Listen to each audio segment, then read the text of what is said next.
Joining us live now is Shadow Infrastructure Minister Catherine King from Victoria. Thank you so much for your time. It's really lovely to be with you. Now, before we delve into infrastructure and the big things that you're targeting, this story about Gladys Liu has really been dominating political discourse. You're a fellow Victorian.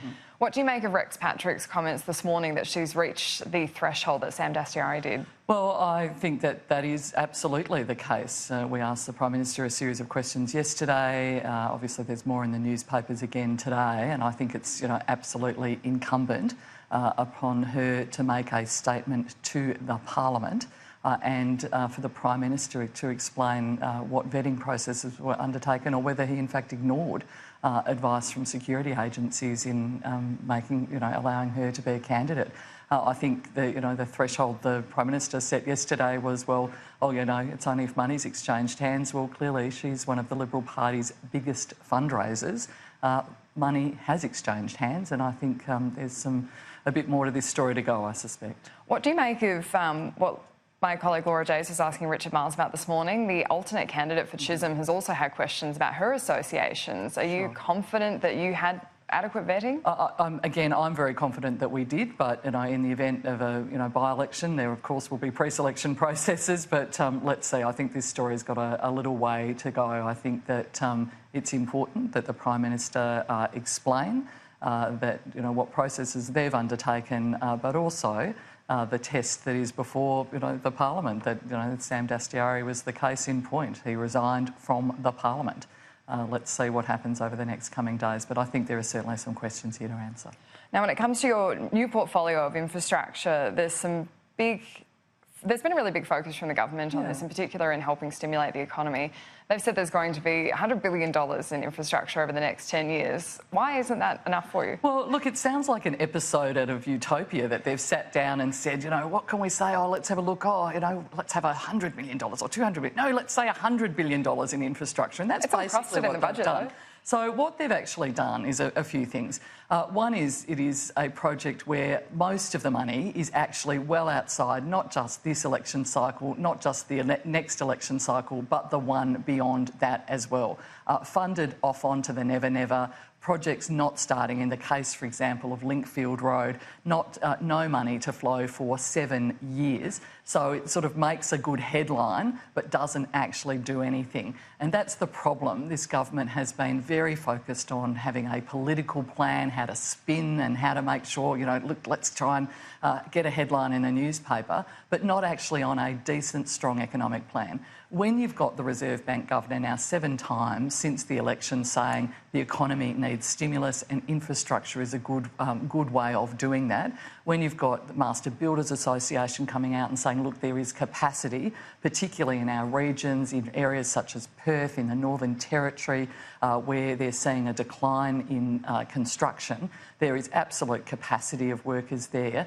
Bringing forward some of those projects that seem to be on the Never Never would be a very sensible thing to do to keep people employed, particularly in our regions, but also to make sure that we get that money flowing through the economy. Now, the government seems to be willfully ignoring all of that advice to date, and my job's to keep the pressure on them because people need to be employed, need those jobs, and that money needs to be flowing through the economy now because it's not doing that well. There's two aspects to that. The first is if the economy is not... so there's a comment already from the Reserve Bank Governor. He has given a lot of extensive speeches, but he said to the House Economics Committee, the economy is not doing well and the global economy is not doing well. We all need all arms of public policy to support the Australian economy, but that's not a call for the government to do more now. Can I just clarify something? I'm not called on the government to do fiscal expansion. What he said is that he has run to the limits of his policy areas. He's run to the limits of where monetary policy can go, and he has said that means that all arms of the government do actually need to look to see whether there is something else that you can do. Now, if you look at all of those speeches in context, then we need to make sure that we do bring that infrastructure forward. Labor does want Gladys Liu to be making a statement to the House before question time about these alleged links to Chinese-backed influence groups, and that's exactly what you were saying before, Catherine King. Well, she does need to come to the Parliament, and making a statement to the Parliament has very important consequences. Making sure that she can't mislead the Parliament in any way. I think it was pretty telling that the statement that she put out yesterday was not made to the actual Parliament. I think there's a bit more to this story to go. I think the fact that there's been some investigations into some of her links to the Communist Party in China and organisations there, and I think she needs to actually be very, fully disclose every one of those links and organisations that she's been part of, make an explanation to the Parliament about what that has actually meant, and I think also some financial disclosures about what's actually happening, whether money has in fact changed hands in relation to the Liberal Party and campaigning. I think this has got a bit to go, but we're obviously trying to use the Parliament to disclose, force the government and force the Prime Minister to disclose this issue. It's pretty significant foreign influence in our Parliament and in our democracy, and if this is part of that, then I think she's got some serious questions to answer. Absolutely. We will return to that once we've seen it progress in the House. It looks like the government will be able to scuttle it with their numbers, but... Well, that's the nature of them being in government. They will, we need what's called an absolute majority to be able to pass a suspension, so that's quite a test for opposition to do. But I think it's an important issue and important that we've raised this today, and I think there's a lot more to this story to go. Absolutely. You can keep making noise, but we will turn back to infrastructure. You're also quite focused on financing and route selection on the inland rail. What are your concerns there? Well, I headed up to Toowoomba just last week. There was a conference up there, and inland rail is a really important project. It's a game-changing project for regional economic development. But it seems to me that the government, this is a government who has managed to pit farmer against farmer, particularly in Queensland and in New South Wales. The route selection there does seem to need to be some more inquiry into whether they've got that right. I met with a number of farming groups up in Toowoomba, and I've spoken to the New South Wales Farmers Federation, who are really concerned about the way the government is not listening to local communities. We also think there's some issues around the equity financing model for inland rail. The government's refusing to disclose when it thinks the return on inland rail were going to be. It's put in, and I think we've put in almost $1 billion in grant funding, which largely came from the previous Labor government, to progress this, but the rest of it is all going to be on equity funding, and I think the government needs some transparency around that particular funding model. We're going to try and get the Senate to inquire a bit more into this, and we'll see how we go with that, because I think there is the need for particularly farming communities around the floodplains, around the Condamine, to actually have the opportunity to put their case and to argue, as they have with me, that the engineering of this is not quite right yet and potentially adds to some problems around floods, but also the way in which farming communities are being treated at the moment, I think needs some scrutiny. From the government's perspective, they've said that the equity funding model is done because they will make more money out of it. For every dollar that they put in, they'll get $2.62 returned. Is that not correct? Well, the issue is not only whether that's correct, but also when.